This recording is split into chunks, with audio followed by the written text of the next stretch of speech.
Welcome to the Bird Gang Nation Sports Media Show, repping the greatest team of all time. Let's go!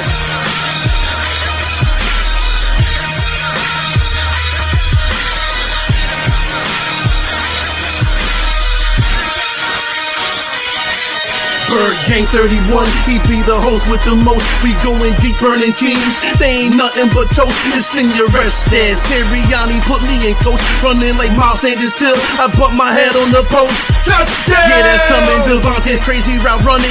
Jalen hurting them, throwing lasers. The Rager young gunning. Come on! On the D side, we ride, sack him with Fletcher, lay him out on the stretcher. No one can protect you. Watch Darius lay him, shutting down your routes. Come on! In my green John, eating Philly cheesesteaks. Put up your cups, wings up, if you can relate. Tailgating at the link like Gangsta Stride. To the Bird Gang Nation, that's worldwide.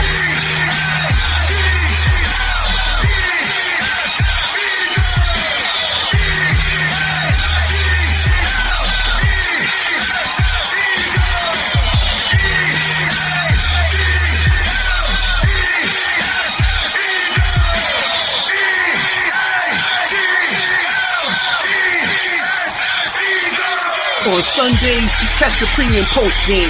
Mondays is Birds on Broad Street with Philly Notion and Cool Cat, the man in motion. And Wednesdays, the midweek special got you open with JC from Eagles Talk, hitting like B-Dog, baby.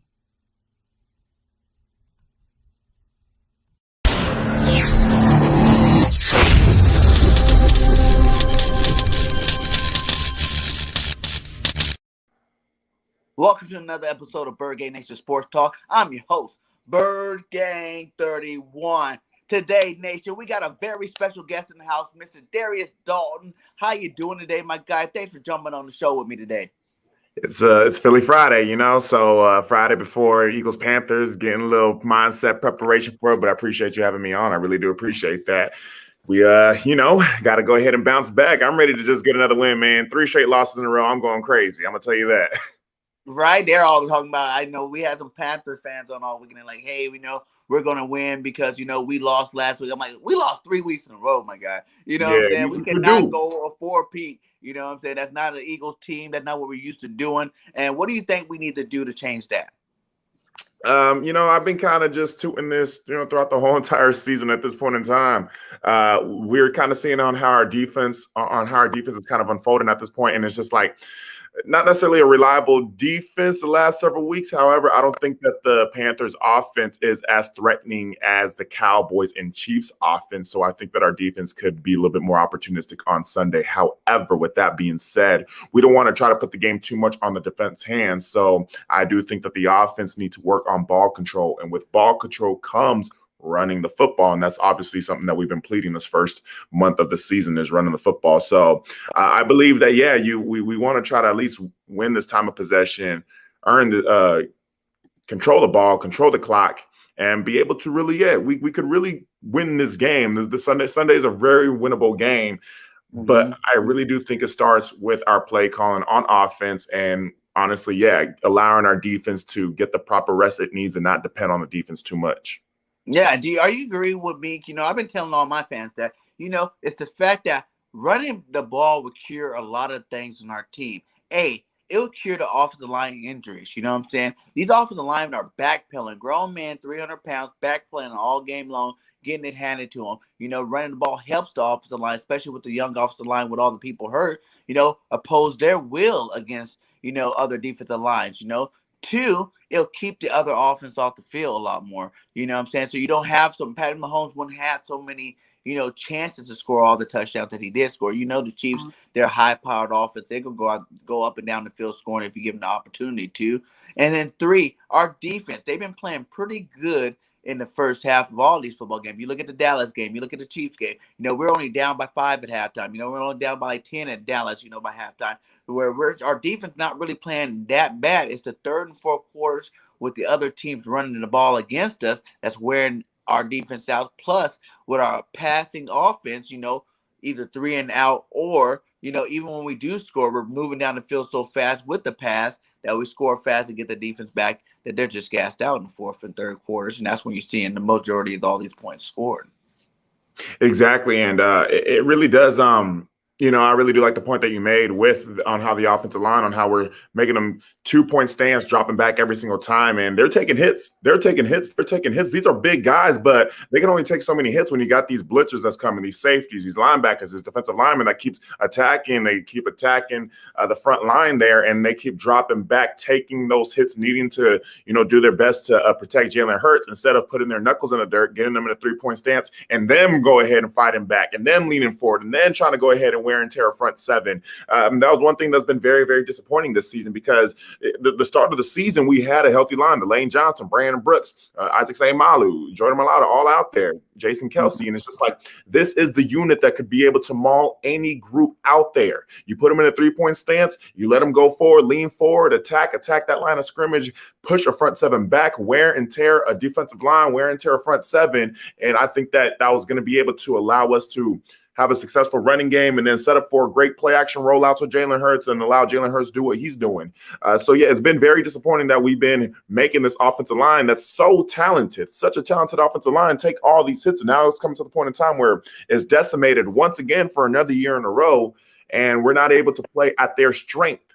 When it comes to the defensive side, we got to commit to something. All right. Where I don't know what our identity on the defensive side is. One thing I'm going to credit Jim Schwartz about is that we've always had a solid run defense throughout Jim Schwartz's tenure here in Philadelphia, which made our pass defense very, very vulnerable at times, which throughout there was many games where we saw our secondary getting exposed. However, at least we were able to leave an offense one-dimensional. What's going on now is what we're seeing is offenses are starting to have a pretty solid balance attack between the run. They're able to rush, gash us through, up the gap, up the middle, pushing us down, and then now it's leaving us honest. Now we're not sure, are they going to be running? And then it leaves our secondary open. So we got to commit to something on the defensive side. Mm-hmm. We got to find some type of identity, and that's the problem with this Eagles. We don't know what the identity is on either side of the ball. It's just they're just going out there playing up to this point. Now, how do you feel about Fletcher? With the coach putting him in so many different positions, what I'm saying? He's not really getting the full swing of things, what I'm saying? He's not able to work into the defense, moving from the 3 technique to the 4 technique. Do you see that being a problem, that a veteran like Fletcher Cox is coming out, actually saying that, to the media, that he's not happy with the way it's going on the front line? It's I could blame both sides. I could blame both. I could blame the coaching on it. We're saying, well, you're taking away your, probably the most talented defensive tackle in the league. You're pretty much not utilizing his strength. However, I'm looking at Fletcher Cox and I'm saying, well, I'm seeing Aaron Donald, which both of you guys are basically getting paid the same money. And Aaron Donald, you get to line him up anywhere, and he's doing whatever he can. As a matter of fact, he broke the Rams franchise sack record last night.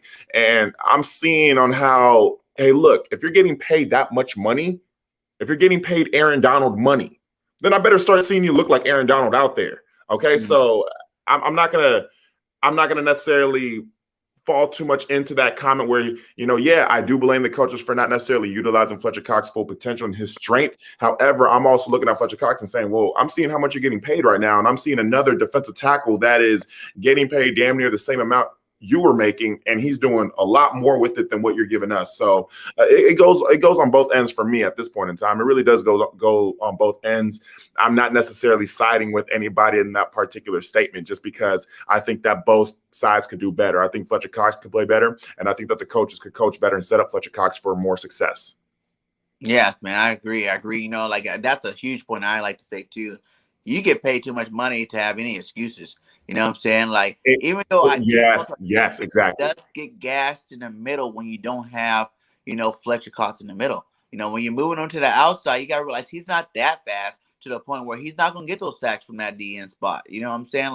That's a farther distance to the quarterback as opposed to being right up the gut. You know what I'm saying? Where he puts the most pressure. And we see Hargraves up there. He's having the season of his year. Best.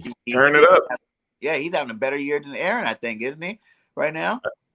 Honestly, it could be comparable. I've only watched Aaron Donald several times this year. I haven't necessarily watched the Rams every single game like I've watched the Eagles. However, I would like to go ahead and see that I would like to see that comparison and the tapes side by side, and even the stats. If someone could probably pull up the stats and like just let us know how they're looking after the first 4 games, or even after Sunday's game, and what Javon Hargrave is looking like. Because damn it, he is looking like he's looking like a premier defensive tackle. I'm gonna tell you that he's looking like a premier. He's looking like a prime Fletcher Cox. What we got from Fletcher Cox 3 years ago, 4 years ago.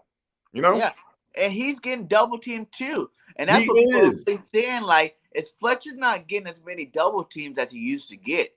You know what I'm saying? That's the real reason why everybody's kind of disappointed in his play, because he's not getting double teamed as often as he was before. So he should be producing more sacks and more pressures coming up in here.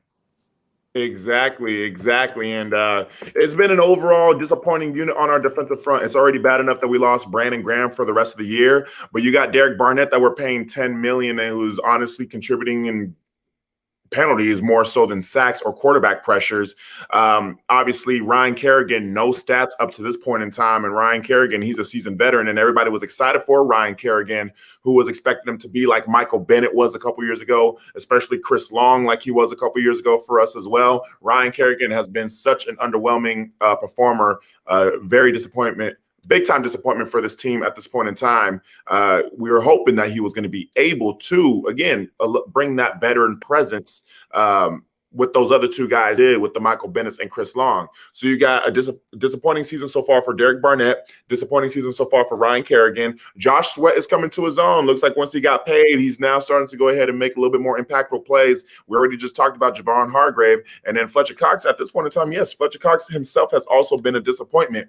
So I think that when you're putting that much money on that defensive front, it's already bad enough the money that we've spent on Brandon Graham. Well, that's not going to be utilized because he is out for the season. So that's already a wash as well. So you got to think a lot of investments that we've made, only 2 guys in that defensive front has been able to step up, which is which is Javon Hargrave and Josh Sweat. And I'm still waiting to see the young rookie Milton Williams, because I know on how much of a physical specimen that kid is. And I'm hoping that, okay, well, he's getting a couple more games under his belt, and just hopefully by mid-season or something, he's starting to come to his own, picks up the NFL game speed, and be able to mold into his own, because we need as much help in that front 4 as much as we possibly can, because we were relying on that. We gave a lot of money to that front 4, and there's no production. They're getting ran through. They're not getting to the quarterback. So they need to step up. That's a unit that's a unit that still has talent there. Obviously, we're only missing Brandon Graham, which is still a huge loss. However, the expectation and the talent that Derek Barnett has needs to step up, needs to deliver. The expectations and experience that Ryan Kerrigan has needs to step up and show up. And then obviously with the Fletcher Cox situation, we just rambled on about how he needs to step up. And then again, hopefully throughout the season, we can see Milton Williams start molding into his own. So yeah, that's for me what I got to really say about this defensive front and this defensive unit. A lot of money for little production. There's a lot of money for very little production on them. What do you feel about the linebackers? Linebackers, the cheaper we go at linebacker, the cheaper production we're going to get. That's just what it is. Eventually, Howie Roseman, he's going to have to. I don't know when Howie Roseman is going to come to senses with it. I think that maybe it's going to be quite obvious this offseason. I think that he started to come to his senses about the wide receivers, which is why we drafted Devontae Smith, and it's turning out to be a great pick. So I think that he's slowly starting to come to his senses about some certain things. I did credit him for him addressing the offensive line depth this offseason, because we didn't address it at all last offseason. So when we were losing all our offensive linemen, we were just decimated, and we couldn't get nothing going on. However, we were able to, keep Andre Dillard around, and he's really good at left tackle. Andre Dillard at left tackle is solid. Obviously, Nate Herbig, big fan of him. He did great when he filled in last year. We talked about Landon Dickerson, that draft pick. Hopefully he's going to be able to progress and get better weekly as well. So you see Howie Roseman starting to pick up the senses on some certain things that he needs to patch up on. Oh, I need to make sure I have some offensive line depth. Let me go ahead and just get the obvious stud wide receiver in Devontae Smith. And now with the linebackers, what he needs to do in this offseason, wake up on that aspect too, Howie. Wake up for that unit and realize I can't be cheap anymore. I have to go ahead and do something about this. Yeah, so, back, man. How do you feel about Myles coming back this week? You think that's going to help us out a lot? Absolutely. It's going to be quite interesting to see because I believe Mailata is going to be at right tackle. Mm-hmm. Yeah, he's going to be a right tackle. So he's our blindside left tackle. However, like I said, I do like Andre Dillard there, and it's going to be quite a test to see Jordan Mailata at right tackle, which I think that he will be fine. I think that he has the athleticism and versatility to be able to play both sides at the line of scrimmage. If he may struggle, which I doubt it. I mean, at least we know that Jack Driscoll could hold his own at right tackle. However, I do like the fact that Jordan Mailata, he's obviously turned into a beast. And if he plays just as good at right tackle as he did at left tackle, then it should be a really good day for Jalen Hurts and not needing to worry about any edge rushers because Andre Dillard is holding it down at left tackle and Jordan Mailata is holding it down at right tackle. Yeah. Hey, Richie, I'm hoping to see Tua, get some snaps there, man. I've been waiting for him to do something on our defense too. Him too. Where are we seeing these guys coming in, huh? And then Davion Taylor's back, for the linebacker. So hopefully that could be a spark too for the linebacker queue. Absolutely. Dillard at left tackles with Jordan. Yeah, playing right tackle on Sunday. Yeah, that's Dillard's. Besides the penalties, Dillard's been surprising me so far with this left tackle thing. He's been doing pretty good out there. What do you think about that? Here's the thing that bugged me. Here's the thing that bothered me about the Philadelphia Eagles. And this was 2 years ago. 2 years ago when we drafted Andre Dillard. So back in 2019, Andre Dillard being a rookie, he was going to sit behind Jason Peters. And then obviously, Jason Peters' annual injury comes around where Jason Peters gets knocked out for a couple of games and Andre Dillard had to fill in for Jason Peters at left tackle. During those games where Andre Dillard was filling in for Jason Peters at left tackle, he was doing good. He was progressing. He was getting better.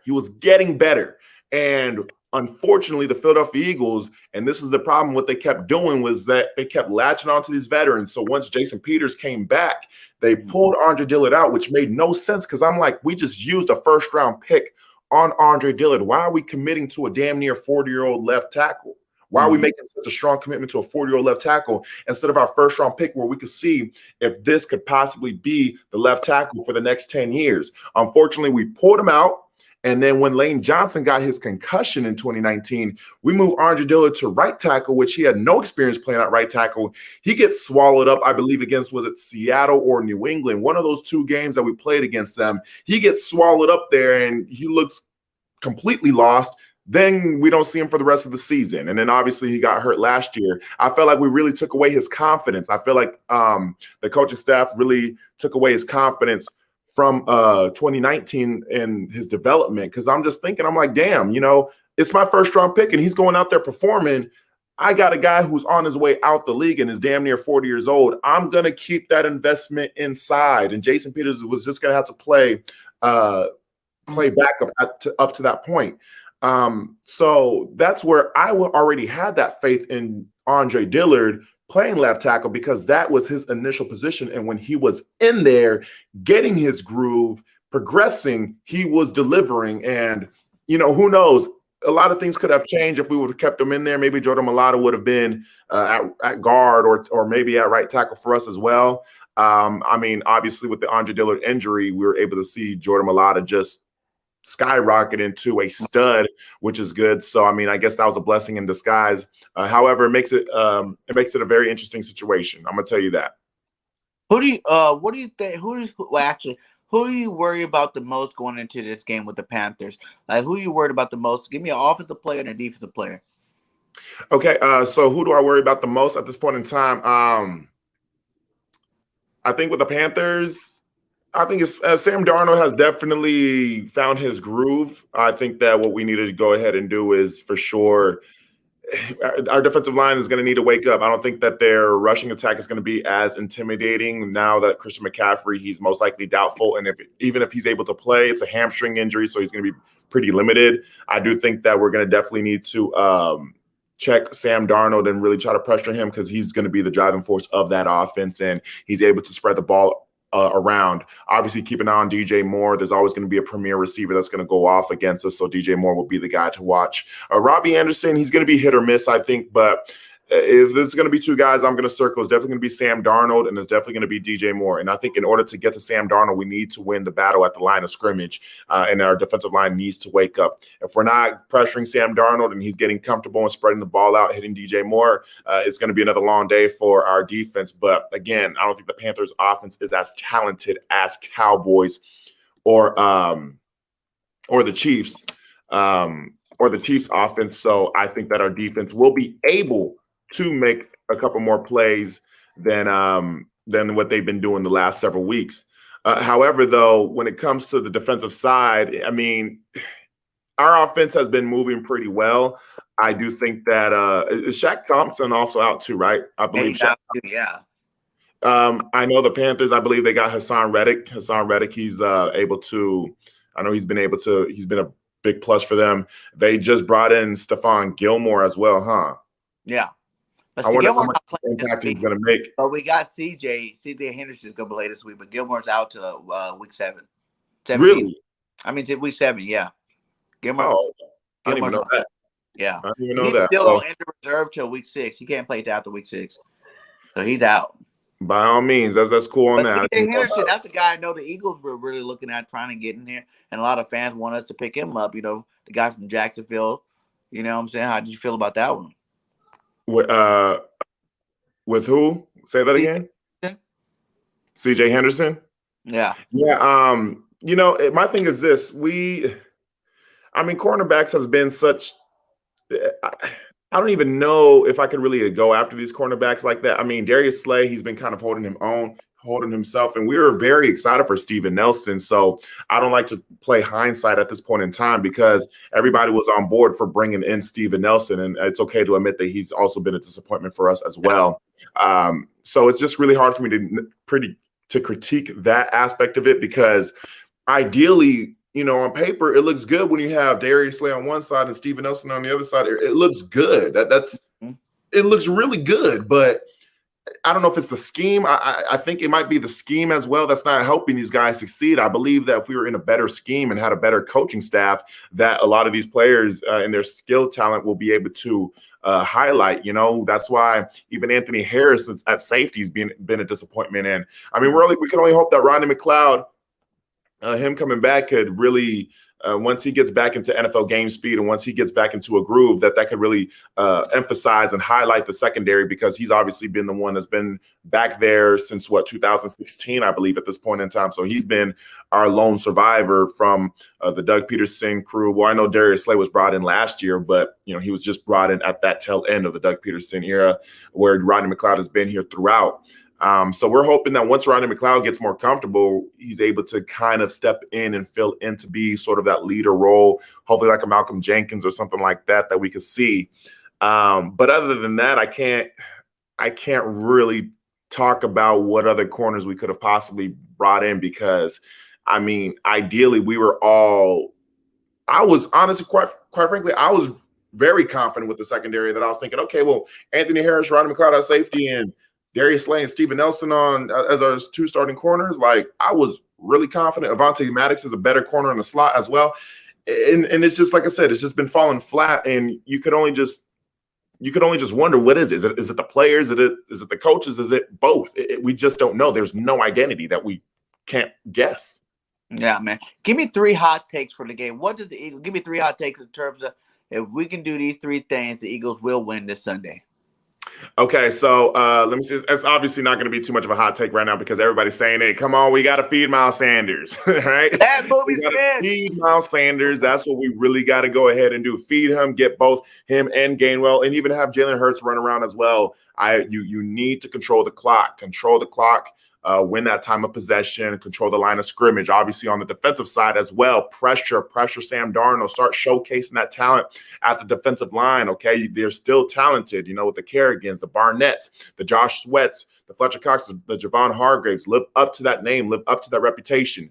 And then one final take I'm going to go ahead and say is I think that Jalen Reagor is going to make a special teams play on punt return. Nice. I'm waiting for a Jalen Reagor big time return. It could be a touchdown. It could be a 40-yard gain, 50-yard gain. I think that we should definitely start winning the special teams unit as well and start emphasizing, focusing on that, because they could definitely easily turn the field around, especially with Jalen Reagor if he gets into open field. So that would be my true hot take right there, that Jalen Reagor will finally have a solid return via punt. Do you think Quez Watkins is not being used enough in this offense? That's actually a really good question. Yeah, you could definitely, honestly, it won't hurt if we have Quez and Devontae on the outside, on both on the outside. It really won't hurt. You could definitely have a lot more fun with it. You could keep a defense honest and back up a secondary, because you know that both guys are capable, especially Quez, capable of getting behind the secondary and going deep. And then you have such a prolific route runner with Devontae Smith, and where he can go ahead and run any route you can give him. And that could obviously open up the middle of the field where you put Jalen Reagor perhaps in the slot. You could put obviously Dallas Goedert lining up at tight end, and he's getting better each week as well. So they could definitely open up the field more if you do have both Quez Watkins and Devontae Smith out there. And so, yeah, I would love to see more Quez Watkins at this point in time. Yeah, hey, man. Yeah, I agree, man. I think Quez Watkins earned it. He's getting a little bit more effort. I can't say more than Devontae.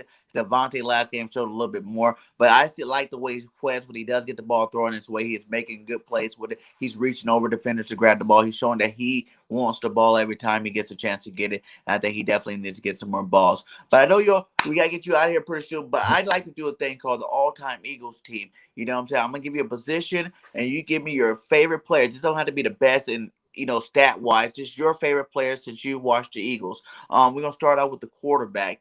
Who's your favorite quarterback, and who will be backing them up? Okay, let me see. I'm going to go with McNabb as a starter. Nick Foles will be the backup. Okay. Running back, give me three.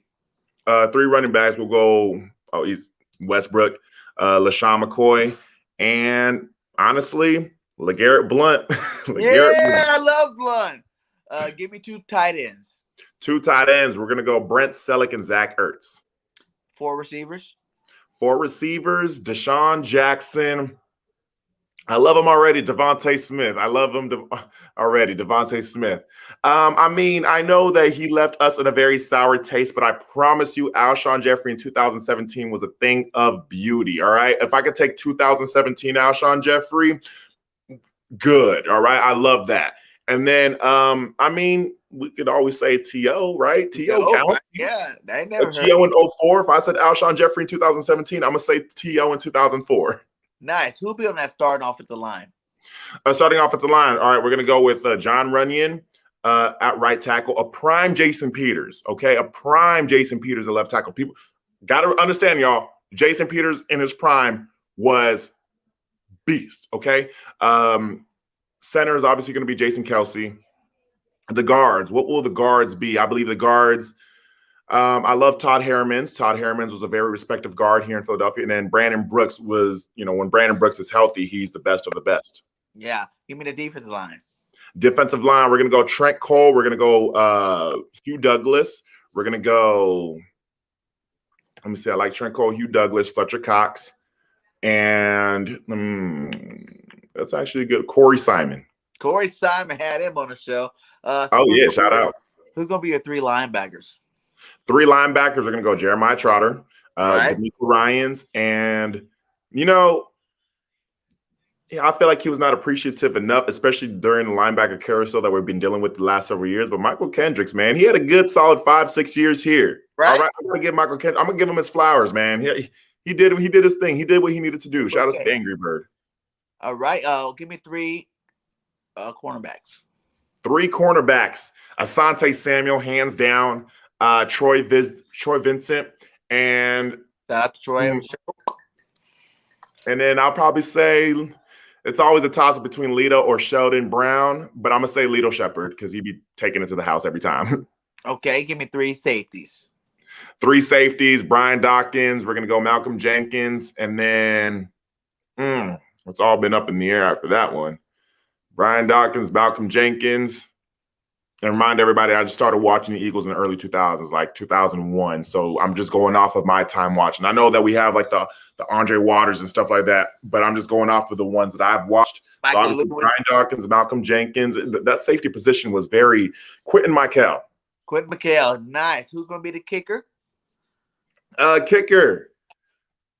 I mean, I wasn't as much of a fan of David Akers as much as everybody else is, because I'm telling you, look, he missed a kick in the NFC Championship game in 2002, where obviously when we were down 20-10, we had a rush to score a touchdown, but we threw a pick six. Now imagine if it was 20-13 before McNabb threw that pick six to Rondé Barber. It would have been a more controlled drive, and we would have been able to tie the game up at least. And in the NFC Championship game, he missed an extra point, and he missed a field goal inside a dome. Those two moments, those two games, pivotal games for us, I've seen David Akers fall short, and that left a very sour taste in my mouth. So with that being said, I'm going to go with Jake Elliott.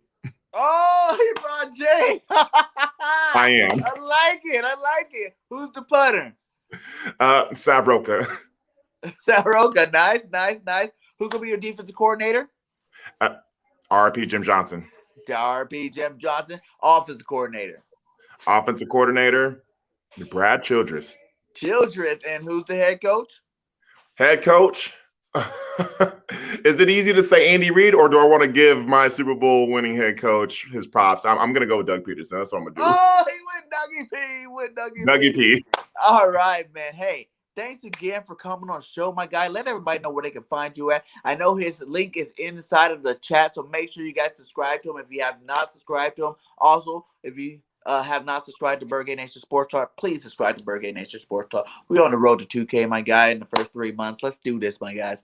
So we'll go ahead and let them know where they can find you at, Daulton. Right there on my name. You see right here at Darius Daulton. Darius Daulton. You can that's the link to all my social medias, Instagram, Twitter. I'm very interactive on Twitter. I know a lot of you guys that might have been subscribed to me throughout the years and whatnot, and I've built a very respective YouTube following, which I'm very grateful. I've moved more so my platform on Twitter, so definitely do at Darius Daulton and just hit me #FlyEaglesFly so I know that you're an Eagles fan and you're coming in talking Eagles, and I'll make sure I follow back. I do want to follow as many Eagle fans on Twitter as I possibly can. So yeah, at Darius Daulton, and I really do appreciate what you've been doing, man. Continue to continue to go, man. Continue to go after it. Stick through it, man. I'll tell you, one thing was the greatest accomplishment for me when I was just on here making videos weekly, year after year, was able to finally be on YouTube and just be there for the season the Eagles won the Super Bowl. So, I mean, just keep going after it, man, and then you'll see it's going to be very rewarding if the Eagles host that Lombardi Trophy again. Oh, yeah, man. That's what I'm hoping for. We can do that again soon. You know what I'm saying? We got Jay.